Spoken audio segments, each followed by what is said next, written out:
We start with regular royal icing. I like to mix in a measuring cup because it helps me gauge how much I'm making at once. I have two sizes of bottle, an 8 ounce and a 2 ounce, and you can use the measurements on the side of the cup to correspond with how much you're making. Coloring icing is pretty simple. I use gel paste colors. They're very good because they don't water down the icing further like liquid food colors can. One thing you want to be aware of whenever you're coloring royal icing is to go a little bit light. It's better to undercolor than it is to overcolor because it's hard to correct if you go too far. So add a drop of color directly to the icing and begin mixing. Kind of want to gauge and see where it's at. And it's still a pretty light pink, so I'll need to add more.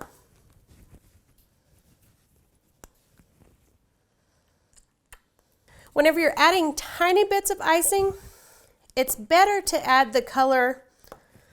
Instead of dropping it directly into the icing, it's better to add a dot to the tip of the spatula, like this, and then add it to the icing. This allows you to make subtle color adjustments without changing the color too dramatically and messing up the entire batch. So once we've got it about the color that we need, we're going to thin it to the proper consistency. And I like to use a spray bottle for this. It's a lot easier than standing at the sink or dropping in water.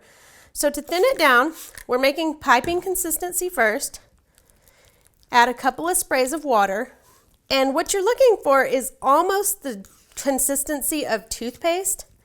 You want it thin enough to flow whenever you squeeze it out of the piping bag, but thick enough that it holds its shape whenever you pipe an outline around a cookie, because it is creating sort of a dam to keep the flood consistency icing in. So whenever I have my consistency just about right, and this does take practice, you kind of have to gauge and see what works for you. So for this, I'm going to prepare my icing bag. I'll set the icing aside, and you need to make sure to keep it covered so it doesn't dry out or crust while you're working. Then we're going to work on preparing the icing bag. To do this, you start with a simple bag, and you cut the tip off about an inch up.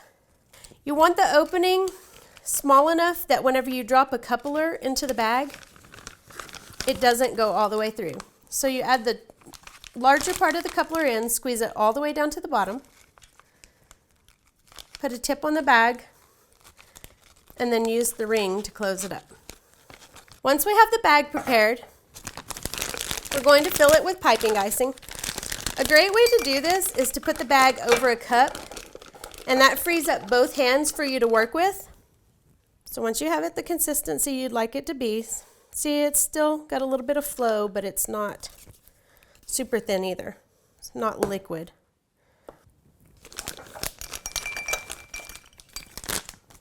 And pick the bag up, scoot the icing down to the bottom,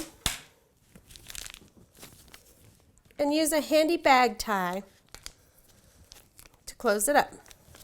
Once we're finished preparing the piping icing, we'll move on to the flood icing. The flood icing is simply a consistency that's more like liquid.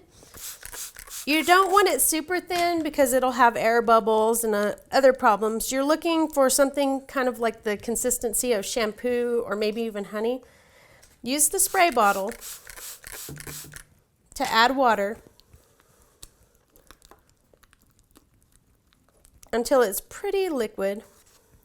If you do go too far, you can always add a little bit of powdered sugar back to the icing.